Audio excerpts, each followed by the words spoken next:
നമസ്കാരം. ഇന്നത്തെ topic clay products ആണ്. ക്ലേ പ്രൊഡക്ട്സിൽ നമ്മൾ നമ്മുടെ എൻജിനീയറിംഗ് വർക്കുകൾക്ക് നമ്മൾ ഉപയോഗിക്കുന്ന ബ്രിക്ക്, ടൈല്, അതുപോലെ അത്തരത്തിലുള്ള പ്രൊഡക്റ്റുകളാണ് നമ്മൾ എൻജിനീയറിംഗ് വർക്കുകൾക്ക് ഉപയോഗിക്കുന്നത്. അപ്പോൾ അതിനെക്കുറിച്ചിട്ടാണ് നമ്മൾ അതിൻ്റെ മാനുഫാക്ചറിങ് കാര്യങ്ങളൊക്കെയാണ് ഈ ഒരു ചാപ്റ്ററിൽ നമ്മൾ പഠിക്കുന്നത്. അപ്പോൾ അതിന് മുമ്പായിട്ട് നമുക്ക് ക്ലേ എന്താണെന്ന് അറിയണം. ക്ലേ എന്ന് പറയുന്നത് ഇഗ്നിയസ് റോക്കുകൾക്ക് കാലക്രമേണ ഉണ്ടാകുന്ന അതിൻ്റെ ഒരു രാസപ്രവർത്തനത്തിൻ്റെ ഫലമായിട്ട് അത് ക്ലേ ആയിട്ട് രൂപാന്തരപ്പെടുകയാണ് ചെയ്യുന്നത്. ഈ കളിമണ്ണ് അല്ലെങ്കിൽ ഈ ക്ലേ നമ്മൾ നനച്ച് കുഴച്ച് നമുക്ക് ആവശ്യമായ രൂപത്തിലോ ഷേപ്പിലോ ഒക്കെ നമുക്ക് ഉണ്ടാക്കിയെടുക്കാനായിട്ട് പറ്റും.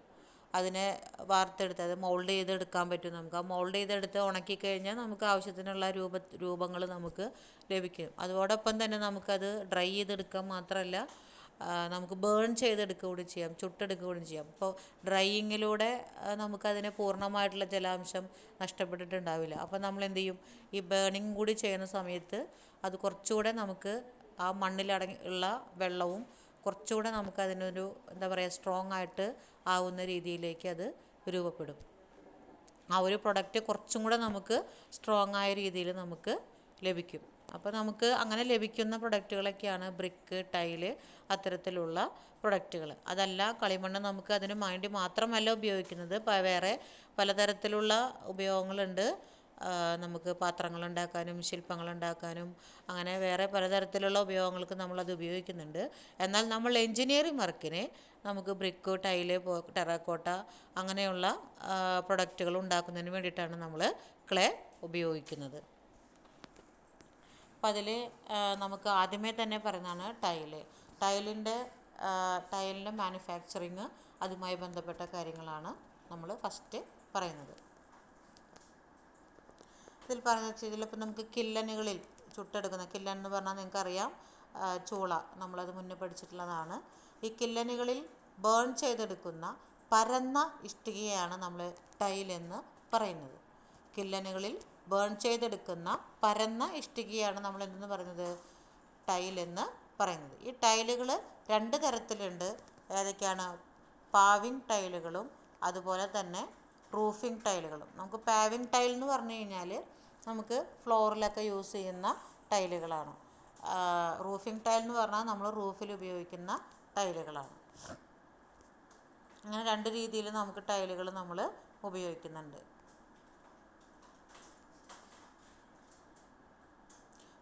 പിന്നെ ഇതിൻ്റെ മാനുഫാക്ചറിങ് ആണ് പറയുന്നത്. ഇപ്പോൾ ഒരു ടൈലിൻ്റെ നിർമ്മാണത്തിന് നമ്മൾ ബ്രിക്കിൻ്റെ മാനുഫാക്ചറിങ് നമ്മൾ ക്ലാസ്സിൽ പറഞ്ഞതാണ്. ബ്രിക്കിൻ്റെ മാനുഫാക്ചറിങ്ങിൽ 4 പ്രോസസ്സുകൾ നമ്മൾ ഓൺലൈൻ ക്ലാസ്സിൻ്റെ സമയത്ത് പറഞ്ഞിരുന്നു. അപ്പോൾ അതേ സെയിം പ്രോസസ്സ് തന്നെയാണ് നമുക്ക് ടൈലിൻ്റെ നിർമ്മാണത്തിൽ നമുക്ക് വരുന്നത്. ഏതൊക്കെയാണ്? കളിമണ്ണ് ആദ്യം നമ്മൾ ക്ലേ തയ്യാറാക്കുക എന്നുള്ളതാണ് ഫസ്റ്റ് പ്രോസസ്സ്. രണ്ടാമത്തെ പ്രോസസ്സ് എന്ന് പറയുന്നത് മൗൾഡിങ് ആണ്. മൂന്നാമത്തെ പ്രോസസ്സ് എന്ന് പറയുന്നത് ഡ്രൈയിങ് ആണ്. നാലാമത്തെ ബേണിങ്. ഇങ്ങനെ 4 പ്രോസസ്സിലൂടെയാണ് നമ്മളിത് കടന്നു പോകുന്നത്, ഇതിൻ്റെ മാനുഫാക്ചറിങ് പ്രോസസ്സ് കടന്നു പോകുന്നത്. ആദ്യത്തെ പ്രിപ്പറേഷൻ ഓഫ് ക്ലേ, രണ്ടാമത്തെ മൗൾഡിങ്, മൂന്നാമത്തെ ഡ്രൈയിങ്, നാലാമത്തെ ബേണിങ്. അപ്പോൾ അതിൽ ആദ്യം തന്നെ നമ്മൾ എന്ത് ചെയ്യാണ്, അതിൻ്റെ ക്ലേ നമ്മൾ തയ്യാറാക്കുകയാണ് നമ്മൾ ചെയ്യുന്നത്. ഈ ക്ലേ തയ്യാറാക്കാൻ വേണ്ടിയിട്ട് പറയുന്നത് ഇതാണ്. നമ്മൾ എന്താ പറയുക, മുന്തിയ തരം എന്ന് വെച്ച് കഴിഞ്ഞാൽ ഒരു ഫസ്റ്റ് ക്ലാസ്, സെക്കൻഡ് ക്ലാസ് തരത്തിലുള്ള ടൈലുകൾ നിർമ്മിക്കുന്നതിനായിട്ട് നമുക്ക് ആദ്യം തന്നെ ചെയ്യേണ്ടത് എന്താണെന്ന് വെച്ച് കഴിഞ്ഞാൽ, ഒരു ടാങ്കിൽ നമ്മൾ ഈ കളിമണ്ണ് പൊടിച്ചിട്ട് അത് വെള്ളം ചേർത്ത്, ശുദ്ധജലം എന്നാണ് പറയുന്നത്, നല്ല വെള്ളം ചേർത്ത് ഇളക്കി നമ്മൾ ഈ ടാങ്കിൽ ഇടുകയാണ് ചെയ്യുന്നത്. ഈ മിശ്രിതം ടാങ്കിൽ ഇടുക, ആ വെള്ളത്തിൽ മിക്സ് ചെയ്തിട്ട് ഇടുകയാണ് ചെയ്യുന്നത്. ഇത് കുറച്ച് നേരം വെയിറ്റ് ചെയ്താൽ എന്തുണ്ടാവുക, അതിൻ്റെ ഇതൊക്കെ അടിയിലേക്ക് അടിഞ്ഞുകൂടും അല്ലേ. അനങ്ങാതെ വെച്ച് കഴിഞ്ഞാൽ ഈ ഇത്തിരി തരിയുള്ള കട്ടിയുള്ളതൊക്കെ നമുക്ക് എന്താവും, ഇതിൻ്റെ അടിയിൽ അടിഞ്ഞുകൂടും. ഈ അടിഞ്ഞുകൂടിയ നേരിയ മണ്ണ് നമ്മൾ മാറ്റിയിട്ട് നമ്മളതിനെ ഉണക്കണം എന്നാണ് പറയുന്നത്. ഇത് ഉപയോഗിച്ചിട്ടാണ് നമ്മൾ എന്തുണ്ടാക്കുന്നത്, ടൈല് ഉണ്ടാക്കുന്നത്.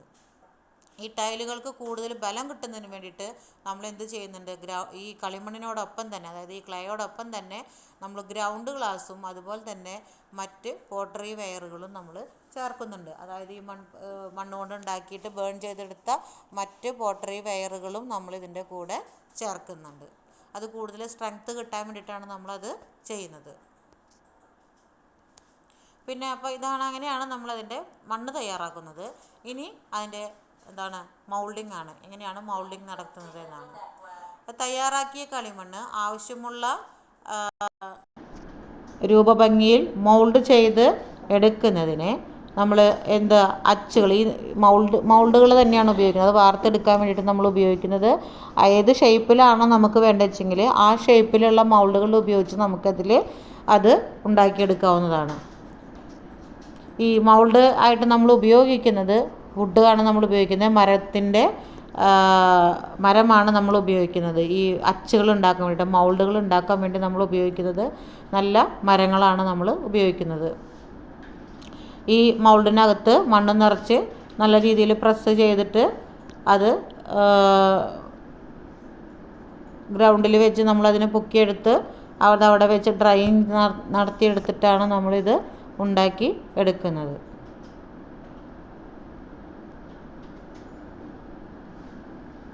ഇതിൻ്റെ ഒരു പ്രത്യേകത എന്താണെന്ന് വെച്ചാൽ, നമ്മൾ മൗൾഡ് ചെയ്തെടുക്കുമ്പോഴുള്ള പ്രത്യേകത എന്താണെന്ന് വെച്ച് കഴിഞ്ഞാൽ, നമുക്ക് ഒരേ സൈസിലും ഷേപ്പിലും സൈസിലും നമുക്കത് ലഭിക്കുന്നു എന്നുള്ളതാണ് അതിൻ്റെ ഒരു പ്രത്യേകത.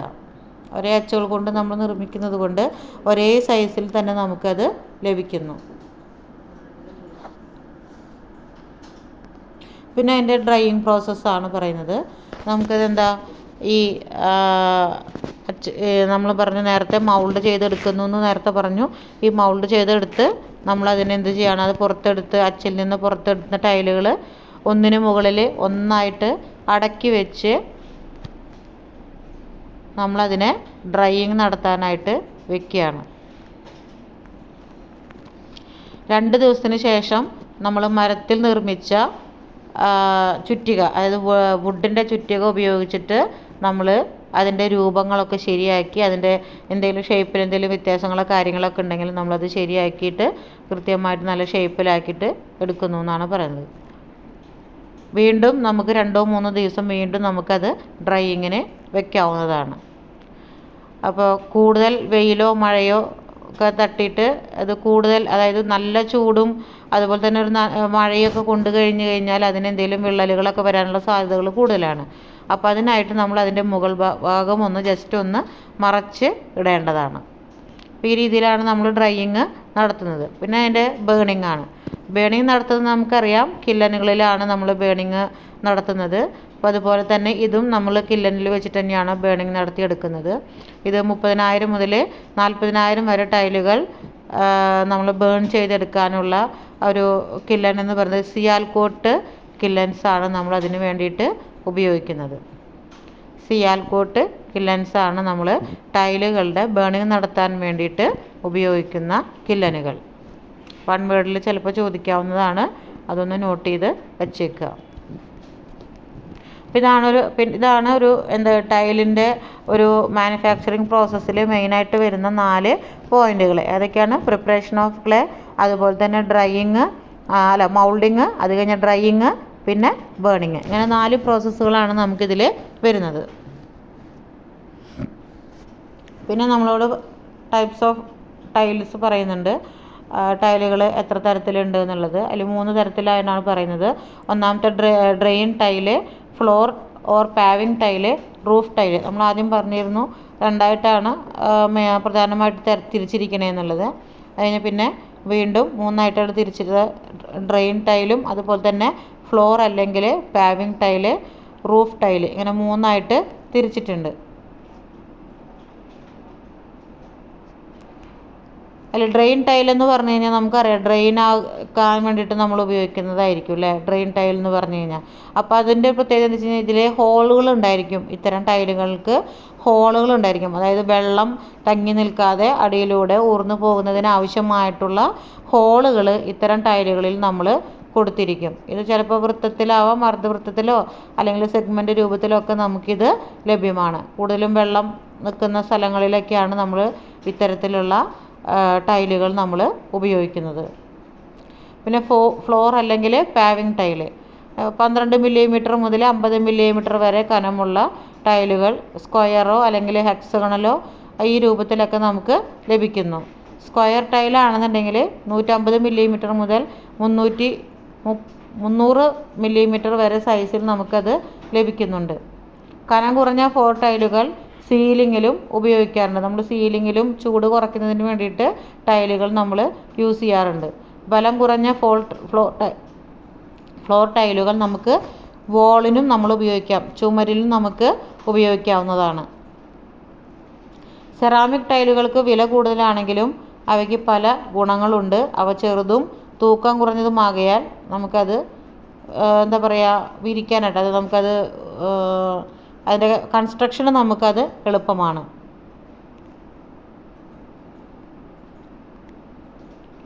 അഴുക്ക് പിടിക്കുകയോ പോറലേൽക്കുകയോ ഇല്ല.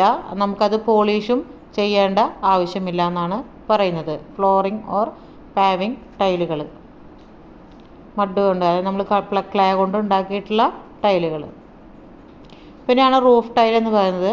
അതായത് നമ്മുടെ റൂഫിനെ കവർ ചെയ്യാനായിട്ട് നമ്മൾ കൊടുക്കുന്ന ടൈലുകളാണ് റൂഫ് ടൈൽ എന്ന് പറയുന്നത്. അത് പല തരത്തിലുള്ള ടൈലുകളുണ്ട്. അലഹബാദ് ടൈലുണ്ട്, കൊറുഗേറ്റഡ് ടൈല്, അതുപോലെ തന്നെ ഫ്ലാറ്റ് ടൈല്, ഫ്ലെമിഷ് ടൈല്, ഗുണ ടൈല്, മാംഗ്ലൂർ ടൈല്, ഇങ്ങനെ പല തരത്തിലുണ്ട്. പാൻ ടൈല്, പോട്ട് ടൈല്, ഇങ്ങനെ പല തരത്തിലാണ് നമ്മൾ ടൈൽസുകൾ. എൻകോസ്റ്റിക് ടൈല്, ഇങ്ങനെ പല തരത്തിലുള്ള ടൈലുകൾ നമ്മൾ യൂസ് ചെയ്യുന്നുണ്ട്. അപ്പോൾ അതൊക്കെ ഒന്ന് വായിച്ച് നോക്കിയിട്ട് അതിൻ്റെ നോട്ടിൽ അതെന്താണെന്നുള്ളതൊന്ന് മനസ്സിലാക്കി വെക്കുക. ഓരോ സ്ഥലത്തു നിന്നും കിട്ടുന്ന ആ ടൈലിൻ്റെ ആ സ്ഥലത്തിൻ്റെ പ്രത്യേകതയ്ക്ക് അനുസരിച്ചിട്ടാണ് ആ പേരുകൾ നമ്മൾ ഇതിൽ മെൻഷൻ ചെയ്തിട്ടുള്ളത്. ആ സ്ഥലത്തിൻ്റെയും അവിടെ നിർമ്മിക്കുന്ന അതിൻ്റെ ആ ഒരു കൺസ്ട്രക്ഷൻ്റെ പ്രത്യേകതയും നോക്കിയിട്ടാണ് ഓരോ ടൈലിനും ആ പേരുകൾ നമ്മൾ ഇട്ടിട്ടുള്ളത്. ഇപ്പോൾ കോറുഗേറ്റഡ് ടൈൽ എന്ന് പറഞ്ഞു കഴിഞ്ഞാൽ നമ്മളിങ്ങനെ ഒരു വളഞ്ഞ് ഇങ്ങനെ കിടക്കുന്ന നമ്മുടെ ഷീറ്റൊക്കെ ഇല്ലേ, നമ്മൾ ഇപ്പോൾ റൂഫിന് ഉപയോഗിക്കുന്ന ഷീറ്റൊക്കെ പോലെ കിടക്കുന്ന അത്തരം ഷീറ്റുകളാണ് നമ്മൾ കോറുഗേറ്റഡ് ഷീറ്റുകളെന്ന് പറയുന്നത്. അതിങ്ങനെ വളഞ്ഞ് എസ് പോലെ വളഞ്ഞ് കിടക്കുന്ന ഷീറ്റുകളെയാണ് നമ്മൾ കോറുഗേറ്റഡ് ഷീറ്റ് എന്ന് പറയുന്നത്. പിന്നെ അതുപോലെ തന്നെ ഓരോ ഷീറ്റ് ടൈലിൻ്റെയും പ്രത്യേകതകൾ ഇതിൽ പറയുന്നുണ്ട്. അതൊക്കെ ഒന്ന് ജസ്റ്റ് ഒന്ന് വായിച്ച് നോക്കി മനസ്സിലാക്കുക.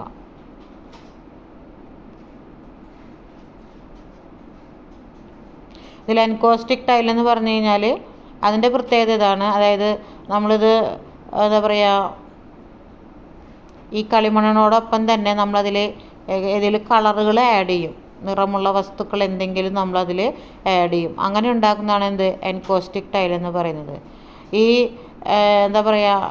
നമുക്ക് ഏത് കളറിൽ വേണമെന്നുണ്ടെങ്കിൽ നമുക്കിത് ആവശ്യമായിട്ടുള്ള കളർ കൊടുത്തിട്ട് നമുക്ക് അതിൽ രീതിയിൽ ഉണ്ടാക്കിയെടുക്കാം. ഇത് കൂടുതലും ഇതിന് 3 ഭാഗങ്ങളായിട്ടാണ് പറയുന്നത്. ഈ എൻകോസ്റ്റിക് ടൈൽ ഉണ്ടാക്കുന്നതിന് 3 ഭാഗങ്ങളായിട്ടാണ് നമ്മളോട് പറയുന്നത്. ഒന്ന് അതിൻ്റെ ബോഡി, ഒന്ന് അതിൻ്റെ ഫേസ്, പിന്നെ ഒന്ന് അതിൻ്റെ ബാക്ക്. ഇങ്ങനെ 3 ലെയറിലായിട്ടാണ് നമ്മൾ എൻകോസ്റ്റിക് ടൈലുകൾ ഉണ്ടാക്കി എടുക്കുന്നത്.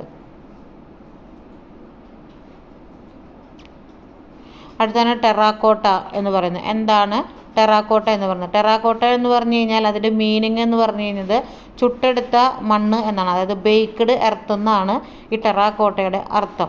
ഈ ടെറാക്കോട്ട എങ്ങനെ നിർമ്മിക്കുന്നതെന്ന് ചോദിച്ചു കഴിഞ്ഞാൽ നമ്മളിപ്പോൾ നേരത്തെ പറഞ്ഞ ടൈലിൻ്റെ സെയിം പ്രോസസ്സ് തന്നെയാണ്.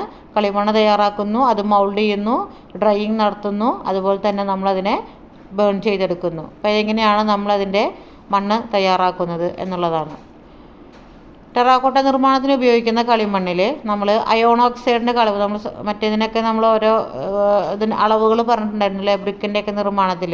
അതുപോലെ ടെറാക്കോട്ടയുടെ നിർമ്മാണത്തിൽ നമ്മൾ അയോൺ ഓക്സൈഡിൻ്റെ അളവ് 5 മുതൽ 8% കൂടുതലും ലൈമിൻ്റെ അളവ് 1% കുറവും ആയിരിക്കണം.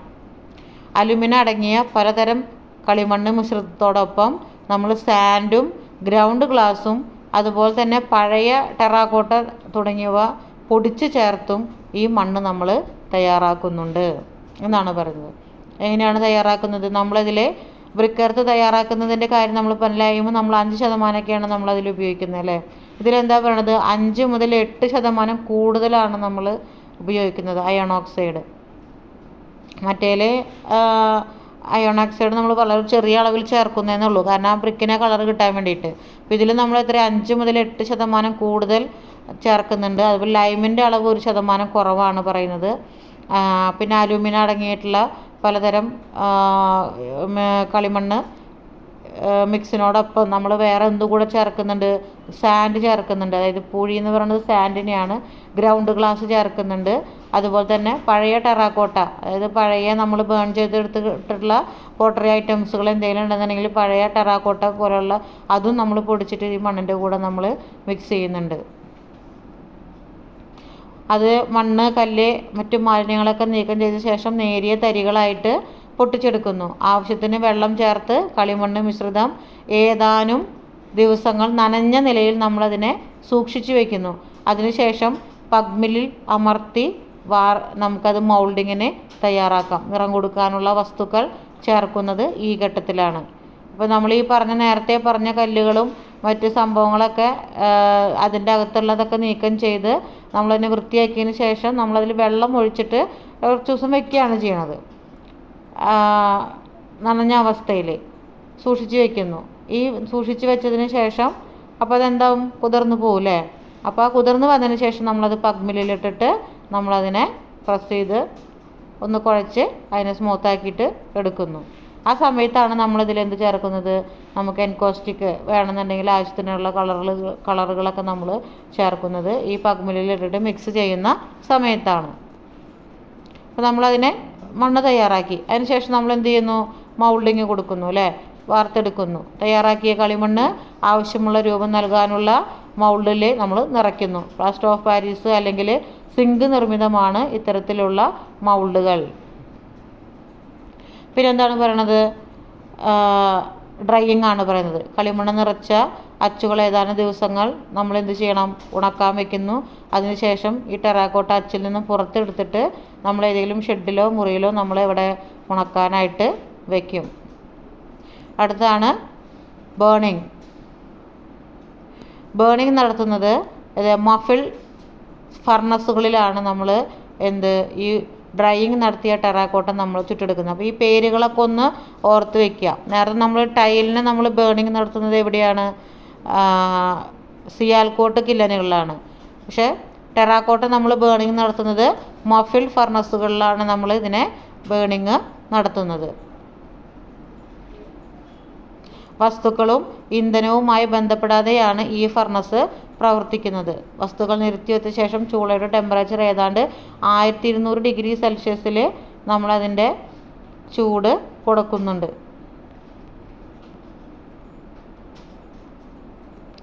ഈ ടെമ്പറേച്ചർ ഏതാണ്ട് 4 ദിവസം വരെ നിലനിർത്തിയ ശേഷം നമ്മൾ ചുട്ടെടുത്ത, അതായത് ബേൺ ചെയ്തെടുത്ത വസ്തുക്കളെ ഏതാണ്ട് 5 ദിവസത്തോളം നമ്മൾ അതിനെ കൂളിങ്ങിന് വേണ്ടിയിട്ട് അനുവദിക്കുന്നു. തിളക്കം നൽകാനുള്ള വസ്തുക്കൾ ഈ കില്ലനിൽ വെക്കുന്നതിന് മുമ്പ് തന്നെ നമ്മൾ ബ്രഷ് ഉപയോഗിച്ചിട്ട് ഈ ടെറാക്കോട്ടയിൽ നമ്മൾ തേച്ച് കൊടുത്തിരിക്കും. ഇത്രയാണ് അതിൻ്റെ മാനുഫാക്ചറിങ്ങിൽ ബേണിംഗ് പ്രോസസ്സ്. അപ്പോൾ ബേണിംഗ് പ്രോസസ്സ് നടത്തുന്നത് എവിടെയാണ്, മഫിൾ ഫർണസുകളിലാണ് നടത്തുന്നത്. ഇത് നമ്മൾ ഇന്ധനവുമായിട്ട് മിക്സ് ചെയ്തിട്ടും നല്ല വെക്കുന്നത്. അതുപോലെ തന്നെ ഇത് ചൂളയിൽ വെച്ച ശേഷം ചൂളയുടെ ടെമ്പറേച്ചർ 1200 ഡിഗ്രി സെൽഷ്യസിലേക്കാണ് നമ്മളിത് കൂട്ടണേ. ആ കൂട്ടിയതിന് ശേഷം 4 ദിവസം ഇതിനെ ആ ഒരു ടെമ്പറേച്ചറിൽ വെക്കുന്നു.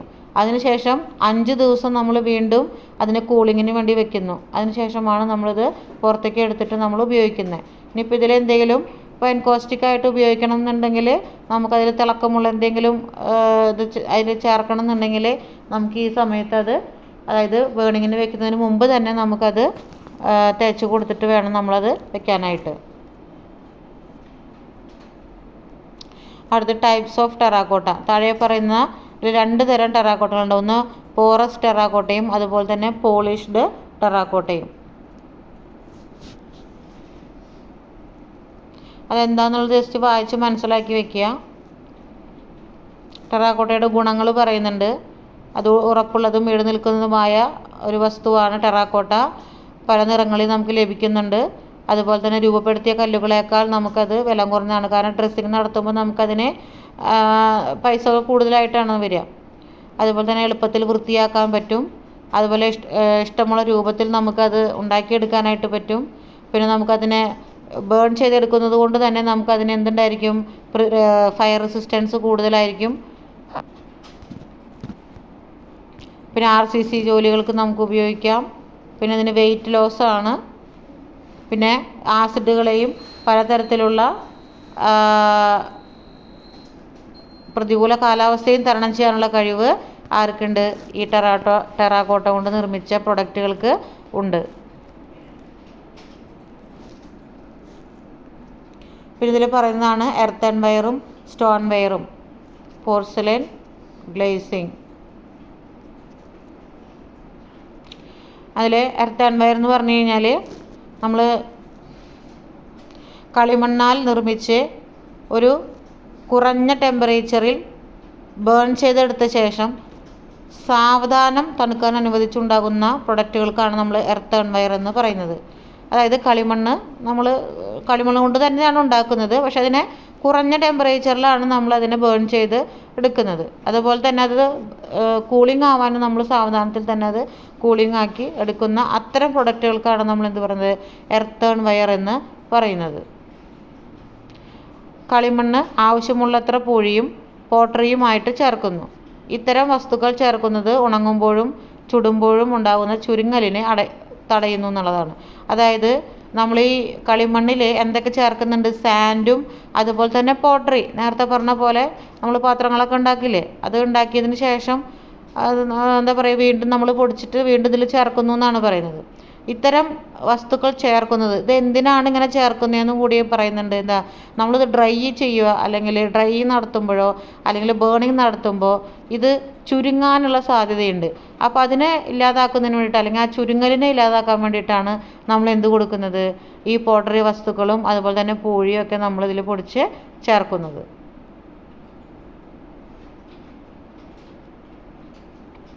അതുപോലെ തന്നെ സ്റ്റോൺ വയർ എന്ന് പറഞ്ഞു കഴിഞ്ഞാൽ ഇത് സ്റ്റോണും കൂടി നമ്മളിതിൽ ആഡ് ചെയ്യുന്നുണ്ട്. സ്റ്റോൺ പോട്ടറിയും, അതായത് സ്റ്റോൺ കൊണ്ട് ഉണ്ടാക്കിയിട്ടുള്ള പോട്ടറി ഉണ്ടാവുമല്ലോ, അത് ചേർത്തുണ്ടാക്കിയിട്ടുള്ള റീഫ്രാക്ടറി കളിമണ്ണ് ഉപയോഗിച്ച് ഉണ്ടാക്കുന്ന ഉൽപ്പന്നങ്ങൾക്കാണ് നമ്മൾ സ്റ്റോൺ വയർ എന്ന് പറയുന്നത്. ഇപ്പോൾ റീഫ്രാക്ടറി എന്ന് പറഞ്ഞു കഴിഞ്ഞാൽ നമ്മൾ നേരത്തെ പറഞ്ഞ ഈ പോട്ടറി മായിട്ട് മിക്സ് ചെയ്തിട്ട് ഉണ്ടാക്കിയിട്ടുള്ള പ്രൊഡക്റ്റുകൾക്കാണ് നമ്മൾ റീഫ്രാക്ടറി ബ്രിക്സ് എന്ന് പറയുന്നത്. ഇത്തരം ബ്രിക്കുകളുടെ പ്രത്യേകത എന്താണെന്ന് വെച്ച് കഴിഞ്ഞാൽ ഇത് ഒരു വട്ടം നമ്മൾ ബേൺ ചെയ്തെടുത്ത മെറ്റീരിയൽസാണ് നമ്മൾ വീണ്ടും പൊടിച്ചതിൽ ചേർക്കുന്നത്.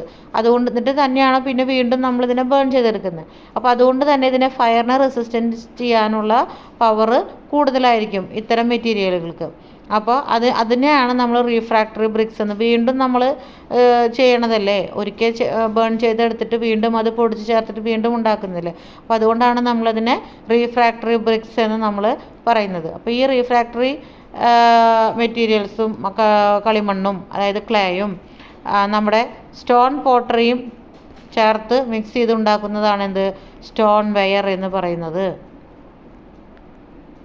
ഇനി സ്റ്റോൺ വയർ എർത്തൻ വയറിനേക്കാളും ചെറുതും കാഠിന്യം കൂടിയതുമാണ്. ഗ്ലേസ് ചെയ്ത് കഴിഞ്ഞാൽ ഇവയുടെ പുറംചട്ട കാരണം വെള്ളം, ആസിഡുകൾ, അന്തരീക്ഷ ഘടകങ്ങൾ എന്നിവ അകത്ത് കടക്കുന്നത് തടയപ്പെടുന്നു. ഈ സെയിം പ്രോസസ്സ് തന്നെ നമുക്ക് ഏതിലും വരുന്നുണ്ട്? എർത്തൻ വയറിൽ നമുക്ക് വരുന്നുണ്ട്. നല്ലതരം സ്റ്റോൺ വയറുകൾ രണ്ടെണ്ണം പരസ്പരം ഇടിച്ചാൽ മുഴങ്ങുന്ന ശബ്ദമുണ്ടാകും. സെയിം ഇത് തന്നെയാണ് കേട്ടോ നമുക്ക് എർത്തൻ വയറിലും വരുന്നത്. ഇനി സ്റ്റോൺ വയർ ഉറപ്പുള്ളതും ഈട് നിൽക്കുന്നതും കൊറോസീവ് ലവണങ്ങളെ പ്രതിരോധിക്കുന്നതും അതുപോലെ തന്നെ ഫയർ ബ്രിക്കുകളോട് സാദൃശ്യമുള്ളവയുമാണ്. തുരുമ്പ് പിടിക്കാതിരിക്കുക, അതാണ് ഉദ്ദേശിക്കുന്നത്. സ്റ്റോൺ വയർ എന്ന് പറഞ്ഞാൽ അത് കൂടുതൽ കാലം നിലനിൽക്കുന്നതാണ്, അതായത് ഡ്യൂറബിലിറ്റി ഉള്ളതാണ്. കൊറോസീവ് ലവണങ്ങളെ പ്രതിരോധിക്കുന്നതാണ്, അതായത് തുരുമ്പുണ്ടാവില്ല. പിന്നെ ഫയർ ബ്രിക്കുകളോട് സാദൃശ്യമുള്ളതാണ്, നമ്മൾ നേരത്തെ പറഞ്ഞു. വൃത്തിയാക്കൽ എളുപ്പമുള്ളതിനാൽ stoneware wash basin, sewer പൈപ്പുകൾ, ഗ്ലേസ് ചെയ്ത ടൈലുകൾ, ക്ലോസറ്റുകൾ, ഗള്ളി ട്രാപ്പുകൾ തുടങ്ങിയവയുടെ നിർമ്മാണത്തിനായിട്ട് നമ്മൾ എന്തുപയോഗിക്കുന്നുണ്ട്? സ്റ്റോൺ വയർ നമ്മൾ ഉപയോഗിക്കുന്നുണ്ട്. അതുപോലെ തന്നെ രാസവസ്തുക്കൾ സൂക്ഷിക്കാനുള്ള, കെമിക്കൽസൊക്കെ സൂക്ഷിക്കാനുള്ള ജാറുകളായിട്ട് നമ്മൾ എന്ത് ഉപയോഗിക്കാറുണ്ട്? സ്റ്റോൺ വയറുകൾ നമ്മൾ ഉപയോഗിക്കാറുണ്ട്. അടുത്തതാണ് പറയുന്നത് പോർസലൈൻ. എന്താണ് പോർസലൈൻ എന്ന് പറഞ്ഞാൽ? വെളുത്ത നിറവും ഭാഗികമായി ട്രാൻസ്പെറൻറ്റുമായിട്ടുള്ള ഒരു മണ്ണ് കൊണ്ടുണ്ടാക്കിയിട്ടുള്ള ഒരു പ്രൊഡക്റ്റാണ് പോർസലൈൻ എന്ന് പറയുന്നത്. ശുദ്ധതയും ബലവും അതോടൊപ്പം രൂപമാറ്റം നൽകാൻ പറ്റുന്നതുമായ കളിമണ്ണ് പോർസലെയിൻ നിർമ്മാണത്തിന് ആവശ്യമായത്. അരിപ്പകളില്ലാത്തതും പൊട്ടുന്നതും ഉറപ്പുള്ളതുമായ വസ്തുവാണ് എന്ത് പോർസലെയിൻ എന്ന് പറയുന്നത്. ഇതെങ്ങനെ ഉണ്ടാക്കുന്നതെന്ന് വെച്ച് കഴിഞ്ഞാൽ കളിമണ്ണ്, അതുപോലെ തന്നെ ഫെൽസ്പാർ, ക്വാർട്സ്, മിനറൽ തുടങ്ങിയ ഘടകങ്ങൾ ദ്രാവക രൂപത്തിൽ നന്നായി കൂട്ടിച്ചേർത്ത ശേഷം ആവശ്യമുള്ള രൂപത്തിലാക്കിയിട്ടാണ് ഇത് നിർമ്മിക്കുന്നത്. ഇത് വെച്ചിട്ടുണ്ടാക്കുന്ന പ്രൊഡക്റ്റുകൾ എന്നൊക്കെ പറഞ്ഞാൽ സാനിറ്ററി വയറുകൾ, റിയാക്ടർ ചാമ്പറുകൾ, ക്രൂസിബിൾ, ഇലക്ട്രിക്കൽ ഇൻസുലേറ്റർ തുടങ്ങിയവ പോർസലെയിൻ ഉപയോഗിക്കുന്നു. തുടങ്ങിയവയുടെ നിർമ്മാണത്തിന് പോർസലെയിൻ നമ്മൾ ഉപയോഗിക്കുന്നു. പിന്നെയാണ് ഗ്ലേസിങ് എന്ന്. നമ്മൾ നേരത്തെ പറഞ്ഞ സമയത്ത് ഈ സ്റ്റോൺ വയറും എർത്തൻ വയറും പറഞ്ഞ സമയത്ത് നമ്മളതിൽ ഗ്ലേസിങ്ങിനെ കുറിച്ച് പറഞ്ഞിരുന്നു. അതിന് ഗ്ലേസിങ് കിട്ടാൻ വേണ്ടിയിട്ട് നമ്മളൊരു തിളക്കം കിട്ടാൻ വേണ്ടിയിട്ട് നമ്മളൊരു ഇത് കൊടുക്കുന്നതാണ് ഈ ഗ്ലേസിങ് എന്ന് പറയുന്നത്. അപ്പോൾ അത് കൊടുത്തു കഴിഞ്ഞ് കഴിഞ്ഞാൽ അതൊരു ട്രാൻസ്പെറൻ്റ് ആണ്, അതുപോലെ തന്നെ നമുക്കത് വെള്ളം കടത്തിവിടാത്തതുമായിരിക്കും. എന്താണെന്ന് നോക്കാം. ചില കളിമണ്ണ് ഉൽപ്പന്നങ്ങളുടെ ഉപരിതലത്തിൽ ഏതാണ്ട് 0.1 മുതൽ 0.2 മില്ലിമീറ്റർ കട്ടിയിൽ ഗ്ലാസ് രൂപത്തിലുള്ളൊരു കോട്ടിങ് നമ്മൾ കൊടുക്കാറുണ്ട്. കൂടിയ ടെമ്പറേച്ചറിൽ ചൂടാക്കിയിട്ടാണ് ഈ കോട്ടിങ് നമ്മൾ ഉറപ്പിക്കുന്നത്. ഇപ്രകാരം ഗ്ലേസ് ചെയ്യപ്പെട്ട വസ്തുക്കളും ടൈലുകളും കാണാൻ ഭംഗിയുള്ളതും മിനുസമുള്ളതും അതുപോലെ തന്നെ ദീർഘകാലം നീണ്ടു നിൽക്കുന്നതും രാസവസ്തുക്കൾ തട്ടിക്കേടാവാത്തതും ആയിരിക്കും. അതിനാണ് നമ്മൾ ഗ്ലേസിങ് കൊടുക്കുന്നത്. അതിനൊരു കോട്ടാണ്. ഒരു 0.1 മുതൽ 0.2 മില്ലിമീറ്റർ കട്ടിയിലാണ് നമ്മൾ ഈ കോട്ടിങ് നമ്മൾ കൊടുക്കുന്നത്.